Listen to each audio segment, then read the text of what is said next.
नमस्कार विद्यार्थी मित्र मैत्रिणींनो, संख्येच्या मनोऱ्यांपैकी संख्येचा सरळ मनोरा आपण मागच्या शॉर्ट व्हिडिओच्या माध्यमातून बघितला. आज आपण संख्येच्या उलट्या मनोऱ्याच्या बाबतीमध्ये चर्चा करूया. उलटा पिरामिड किंवा इन्व्हर्टेड पिरामिड म्हणजे एक्झॅक्टली त्याचा बेस जो आहे तर तो लहान असला पाहिजे आणि टॉप पोझिशन जी आहे तर ती मोठी असली पाहिजे.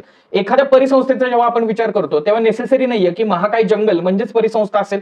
एखादं भलं मोठं वडाचं झाड ही देखील एक परिपूर्ण स्वरूपाची परिसंस्था असू शकते. आणि या केसमध्ये झाडाची संख्या तिथं एक आहे. त्या झाडावरती अवलंबून असणाऱ्या पक्षी किंवा त्या झाडावरती राहणाऱ्या पक्ष्यांच्या संख्येचा जर विचार केला तर तिथं समजा 10 ते 12 पक्षी राहत आहेत आणि त्या पक्ष्यांवरती अवलंबून असणारे 20 ते 30 परजीवी भक्षक त्या ठिकाणी राहतात. तर या केसमध्ये बघा, बेसला असणारं उत्पादक असणारं झाड याची संख्या संख्यात्मक दृष्टिकोनातून एक आहे.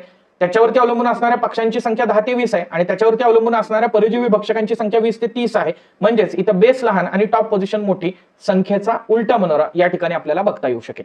धन्यवाद.